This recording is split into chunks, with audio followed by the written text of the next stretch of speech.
ಸ್ವರಲೋಕದ ಮಾಂತ್ರಿಕ ಮಯೂರ್ ಅವರ ಗಾನಸುದೆಗೆ ಮಾರುಹೋದ ಗುಂಡ್ಲುಪೇಟೆಯ ಸಾಂಸ್ಕೃತಿಕ ಲೋಕದ ಧ್ರುವತಾರೆ ಸ್ವರ ಮಾಂತ್ರಿಕ ಶ್ರೀಯುತ ಮಯೂರ್ ಅವರ ಕಂಠಸಿರಿ ಮತ್ತೊಮ್ಮೆ ಸಾಬೀತಾಗಿದೆ. ಶಿವತಾಂಡವ ಡ್ಯಾನ್ಸ್ ಇನ್ಸ್ಟಿಟ್ಯೂಟ್ನ ಬೇಸಿಗೆ ಶಿಬಿರದ ಉದ್ಘಾಟನಾ ಸಮಾರಂಭದಲ್ಲಿ ಮಯೂರ್ ಅವರು ತಮ್ಮ ಗಾನಲಹರಿಯ ಮೂಲಕ ನೆರೆದಿದ್ದವರ ಮನಸೂರೆಗೊಂಡರು.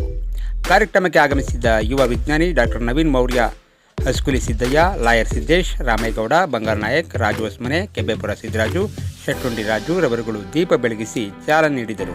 ಆ ದೀಪದ ಬೆಳಕಿಗೆ ಮಯೂರ್ ಅವರ ಹಾಡು ದಿವ್ಯವಾದ ಮೆರಗನ್ನು ನೀಡಿತು. ಅವರ ಒಂದೊಂದು ಸ್ವರವು ಕೇಳುಗರ ಎದೆಯೊಳಕ್ಕೆ ಇಳಿದು ಸಂಗೀತದ ಮಾಂತ್ರಿಕ ಲೋಕಕ್ಕೆ ಕೊಂಡೊಯ್ದವು. ಗಾನಗಾರುಡಿಗನ ಮೋಡಿ ಕೇವಲ ಗಾಯನವಲ್ಲ, ಅದು ಭಾವನೆಗಳ ಸಂಗಮವಾಗಿತ್ತು.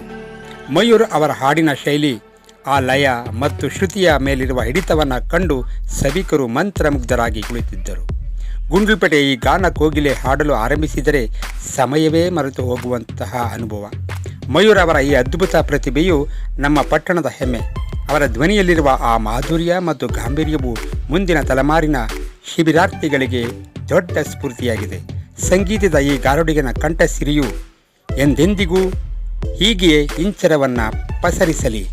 ಸಂಗೀತದ ಅಲೆಗಳಿಗೆ ಜೀವ ತುಂಬಿದ ಮಯೂರ್ ಅವರಿಗೆ ಅಭಿನಂದನೆಗಳು. ಹಾಗೆಯೇ ಈ ಚಾನಲ್ ಸಬ್ಸ್ಕ್ರೈಬ್ ಮಾಡಿ, ಫಾಲೋ ಮಾಡಿ ಸ್ನೇಹಿತರೆ. ಧನ್ಯವಾದ.